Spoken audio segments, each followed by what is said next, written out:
ごは、ごは。なんか最近息苦しいんですよね。部屋のせいかな。あなたの部屋、最後に換気したのいつ？換気？まあいいわ。空気がまずいと嘆くなら一つ面白い話をしてあげる。空気に値段をつけて年商5000万円稼いだ男たちの話よ。空気に値段？ただじゃないんですか、空気って。ただだと思っているからあなたはいつまでも貧乏なのよ。ふふ。2015年12月7日、中国北京。この日、北京市は史上初の大気汚染赤色警報を発令した。 PM2.5 の濃度が900マイクログラムを突破。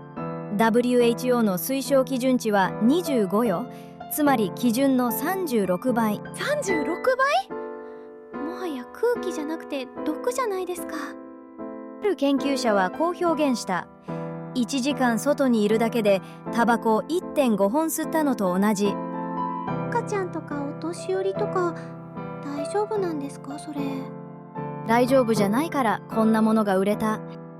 カナダ産缶詰の空気8リットル入り約3500円。は？中国に届いた最初の500本が4日で完売。予約は即座に1000件を突破した。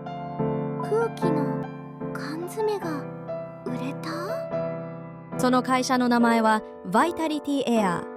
カナダのエドモントンに本社を置く世界初の缶詰空気ブランドよ。話は1年前に遡る。2014年、カナダエドモントン。モーゼス・ラム、当時28歳、住宅ローンブローカーをやっていた男よ。ローンブローカー、まともな仕事をしてたんですね。パートナーはトロイ・パケット、元商業ダイバー兼溶接工。ある日、ラムはコンビニでペットボトルの水を手に取った。そしてこう思った。フィジーウォーターが水を売れるならカナダは空気を売れるんじゃないか。いや、普通思わないでしょ、それ。2人はバンフ国立公園まで車で4時間かけて向かった。そして台所にあったジップロックの冷凍用袋を持って山の中で1時間風を捕まえるために袋を振り回した。完全に不審者じゃないですか。この袋を eBay に出品。99セント、約110円で売れた。でも送料が 10.99 ドルかかって赤字。袋が潰れないように巨大な箱に入れて発送したから。当たり前ですよ。空気の入った袋なんてどうやって梱包するんですか。ところが2袋目、入札合戦が起きた。最終価格168ドル、日本円で約2万円。ジップロック1枚に2万ラムはこう語っている。袋一つの空気にそんな大金を払う人がいて申し訳ないくらいだった。でも同時にビジネスチャンスを見た。円？申し訳ないと思ってるなら返金しなさいよ。っていうかそれ、令和だったら一発アウトですよね。2014年のカナダだからセーフだったのよ。そしてラムは本気でこう確信した。空気を売るという概念の開発者、俺だもんと。自信すごいな。eBay の実験から4ヶ月後、2015年6月、2人はバイタリティエアーを設立した。採取場所はカナディアンロッキー、バンフ国立公園とレイクルイーズ、世界遺産よ。ジップロックからだいぶ出世しましたね。採取プロセスを説明するわ。片道4時間以上かけてバンフの森林地帯に入る。7メートルのトレーラーを牽引して巨大なチューブを森の木の間に設置。ポンプで40時間連続森の空気を吸引圧縮する。40時間？ずっと山の中で？その間、創業者たちはトラックの中で寝泊まり。キャンプというか苦行ですね。重要なのは汚れた空気をフィルタリングするんじゃなくて、もともとクリーンな空気をそのまま圧縮する方式だということ。装置は6万5000ドル、約1000万円の専用機械。1分間に21本のペースで圧縮できる。主力商品は8リットル缶、32カナダドル、約3500円。1缶で160回呼吸できる。160回？私、1日に何回呼吸してるんだろう。約2万3000回よ。つまり1缶は1日の呼吸の 0.7%。時間にしてたった150秒分。2分半？3500円で2分半の空気？そして最高級品ダイヤモンドフィルターを通した空気。1缶1万ドル、約150万円。150万？さっき話した北京の赤色警報、あれがバイタリティエアーにとっての転機だった。中国に到着した最初の500本が4日で完売。予約注文は即座に1000件を突破。追加の4000本もほぼ全て予約済み。空気の缶詰にそんな需要が。中国の担当者ハリソン・ワンはこう悲鳴を上げた。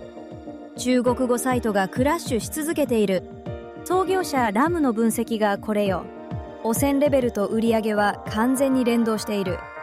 毎年11月になると石炭発電所がフル稼働する。汚染が急上昇し、売り上げも急上昇する。年中行事だ。他人の不幸で儲けてるみたいで、ちょっと複雑ですね。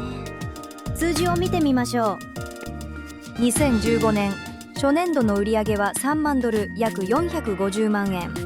翌2016年、23万ドル、7.7 倍に跳ね上がった。7.7 倍？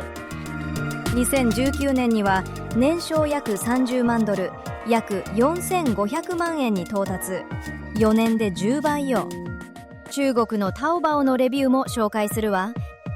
外国の空気を胸いっぱい吸ってみた。甘く新鮮で、天津の空気とは比べ物にならない。ちょっと高いけど、命に比べれば安いもんだ。命に比べれば切実すぎる。購入者の 100% が非常に良い評価。 100%？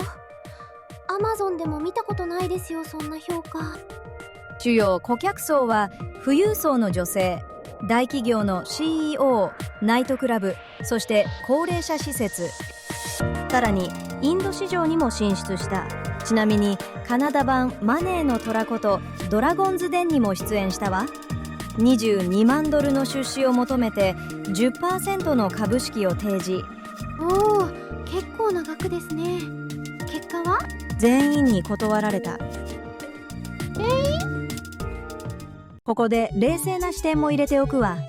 科学者たちはバイタリティエアーに厳しかった。呼吸器専門医のショーン・アーロン博士はこう断言した。缶入りクリーン空気を短時間吸うことに健康上の利点があるとする研究は一つも存在しない。効果ないんですか？別の医師も言っている。効果を出すなら24時間吸い続ける必要がある。1缶はたった150秒分。さっきの2分半。そしてもう一つ根本的な矛盾がある。大気汚染で苦しむ人々に空気を売るためにコンテナ船で CO2 を排出しながら空気を輸送している。ある批評家はさらに踏み込んだ。西側の工業アウトソーシングが一因の環境破壊に苦しむ人々にその解決策を売りつけている。それはちょっと考えさせられますね。でもね、それでも売れた。なぜだと思う？プラシーボ効果とか？いうかそれってあなたの感想ですよね。実際 100% 高評価なわけだし。どこで覚えたのその言い方。半分正解。でも本質はもっとシンプル。恐怖よ。 PM2.5 が900を超えた街できれいな空気が吸えると書いてある缶が目の前にあったらあなたは買わない？買うかもしれません。人は理屈では動かない。恐怖と安心で動く。バイタリティエアーが売っていたのは空気じゃない、安心を売っていたの。そんなバイタリティエアー、今はどうなっているかというと、公式サイトは素晴らしいサイトが近日公開というプレースホルダー表示。商品は買えない。SNS の更新もゼロ。潰れちゃったんですか？正式な解散発表はないけれど、事実上の休止状態ね。コロナで国際物流が壊滅したのと、皮肉なことに中国の大気質が実際に改善したのが原因と見られている。空気がきれいになったら商売上がったりですもんね。そして創業者のモーゼス・ラムは2024年に新会社を設立。AI 搭載の住宅ローンブローカレッジ。元の住宅ローン業界に戻ったのよ。結局不動産に帰っていくのか。でもね、彼が空気ビジネスで証明したことは消えない。問題があるところに市場がある。そして人は安心のためなら空気にすら金を払う。100年前、水に金を払う人はいなかった。50年前、情報に金を払う人はいなかった。今、空気に金を払う時代が来た。次は何かしらね。レイさん、ひらめいた。嫌な予感しかしないけれど。群馬の山の空気、カナダに負けませんよ。私もちゃっかり空気で一発当てます。赤城マン、春間山、谷川岳。空気が美味しいのは保証します。それで？名前も決めました。群馬プレミアムエアー。メルカリに出品。1缶1000円。利益率ほぼ 100%。売れない。1個も売れない。コメント1件。群馬って空気きれいなの？バイタリティエアーが売れたのは北京の PM2.5 が900だったから。需要があったの。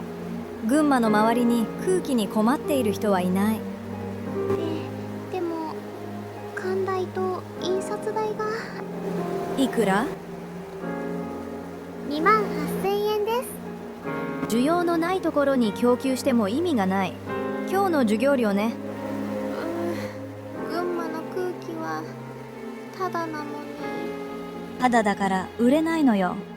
気になったなら押すなら今のうちよ。